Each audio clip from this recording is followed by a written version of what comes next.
Hi there, welcome back to Vondelpete, and I'm not sure if you can notice, but I'm wearing a red and black stripy shirt. I know it's miles away from my usual cultish white and black shirts that I wear on this channel, but today I'm trying to give the impression of being a bit more of a passionate man, a man who associates his inner being with the color of red, mixed with a bit of black as well. Think of it as black passion, dark black passion. That's what's going on underneath in the world of Vondelpete and where his heart used to be. It's all black passion.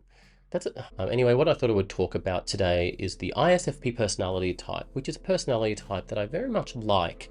ISFP personality types are obviously very similar in some ways to the INFP personality type, like myself. Their main function is introverted feeling, and that is a sense that I often get when I meet an ISFP. I can sort of sense that they're looking at the world in some ways in a very similar way to me. But in many ways, ISFPs are looking at the world in a very different way to me. And that's because of those middle functions that we have. INFPs have got extroverted intuition as their second main function, their sort of tool function, and ISFPs have got extroverted sensing as their other function that they use a lot. So ISFPs are really a lot more about getting things done and doing things without overthinking.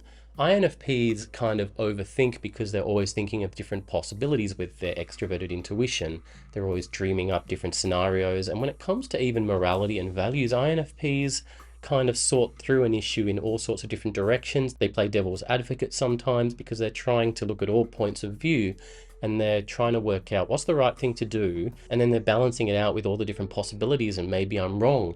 Am I right about this? What if this? What if that? And this is something that ISFPs do quite a lot less of. And so what I've noticed in day-to-day life is that INFPs and ISFPs, they both will take a stand on a moral issue and have very strong convictions on this moral issue. But the INFP, I think, at least from my own perspective, they might stand off and hold off a little bit, or they might freeze up in a situation when they've got to do the right thing. And not only are they freezing up because they're not very attached to the present moment, but they're also overthinking sometimes what's the right course of action, and am I actually doing the right thing? Is this going to be doing the right thing for the greater good down the line? Maybe I'm wrong. And ISFPs don't tend to do this. ISFPs just see something bad happening in front of them, and they're much more likely to just speak out immediately, and often with an amount of anger and fierceness, which makes me really love them, to be honest. And I've basically been the beneficiary of this many, many times. I'm thinking back a lot to my 20s and my early 30s working in soul-destroying office environments where I often cling to the first ISFP that I find. And ISFPs often radiate light. That's how I view them. They radiate an amount of light and warmth and comfort, and they can just get me through the day. So to use some examples, I guess about 11 years ago, I've talked about this before, I think, but I used to have a friend who was an ISFP.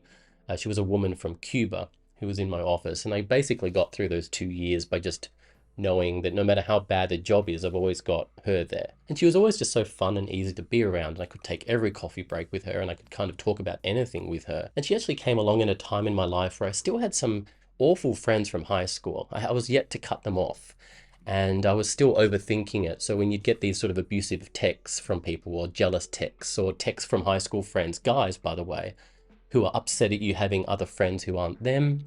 And as a classic INFP, I was always like wondering, maybe I'm the bad person. Who am I to think that I've got the right to not be abused? But then, you get an ISFP like this woman who I was working with, and you talk about some of the friendships that you've still got going on in your late 20s, and she can just sort of, without overthinking it, be very ISFP about it and just say, oh, what an arsehole, what a horrible person, what a terrible friend. And I know a lot of ISFPs do actually end up in kind of abusive relationships and bad relationships as well, but it's just something that they're very good, I think, with their friends, of speaking out and being very supportive and loyal. And I remember there was this other woman in the office, and she was sitting next to me, and she had a sort of a sweet old lady vibe. We chatted for a while, we got on, and then she just started calling me a homophobic slur all the time, and I didn't know what to do, because I guess I felt like I don't report anyone anyway in life anyway, but I felt like I couldn't tell anyone because I would sound like I'm making it up, because she had such a sweet old lady vibe, but she's being abusive. And she was also like getting me to do her work.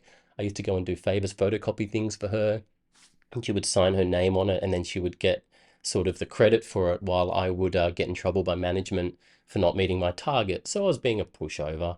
And anyway, I eventually refused to do some of her work. I said, "Oh, I'm sorry, I probably should focus on my work because I'm a bit behind," I told her.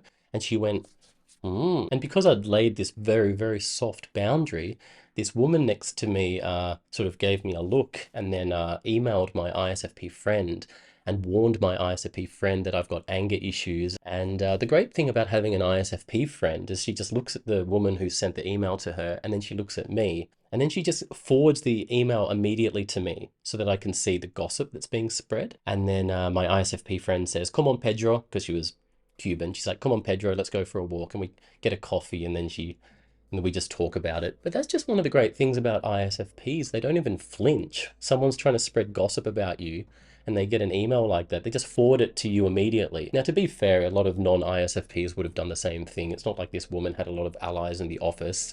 And actually, a lot of INFPs do the right thing immediately like that too. But I feel like ISFPs just don't question moral decisions even for a second. They just do it immediately. And there was a few weeks when I was living in Japan and I started seeing an ISFP girl that I'd met in a club. I was out with my INTP friend and I started dancing with this ISFP girl who was an artist. And I remember once I'd snuck her up to my room in my guest house back in 2014. And the next day I was really set on trying to make a YouTube video about a crazy Japanese festival that was happening where different sumo wrestlers hold babies and they sort of shake them up and down until they cry. It was like a sumo match, but instead of sumo wrestlers wrestling, they actually just both hold babies, and the baby that cries the loudest, that's the winner. Anyway, I wanted to go to this crying baby sumo match, but I was so tired, I think I'd had 1 hour's sleep. But my ISFP girlfriend, she really gently forced me to leave and to go, no matter how little sleep I had had. She insisted that we must go to the crying sumo wrestling match. And so we both hopped on the train, and I was so tired, but she was just so, like, the good thing about ISFPs is they're very good at encouraging you without being overly forceful, and they somehow give you the energy you need to get the task done. They force you to do something without it even feeling like you're being forced. They just sort of provide this extra energy boost. That's sort of how I see ISFPs, if that makes any sense. Now, I should say I never actually had any more relationships with ISFPs because there is actually a bit of a conflict, I think, where they get very frustrated by how INFPs make everything so complicated. And then I guess as an INFP, I sort of think that ISFPs make things so undercomplicated. That's just the nature of extroverted sensing versus extroverted intuition. So anyway, I'm going to stop rambling on about how much I like the ISFP personality type. It is a little bit weird that I don't have many ISFP friends anymore. And it is a bit weird that I went through a whole phase of dating ISFP after ISFP in my 20s. I didn't know anything about personality types.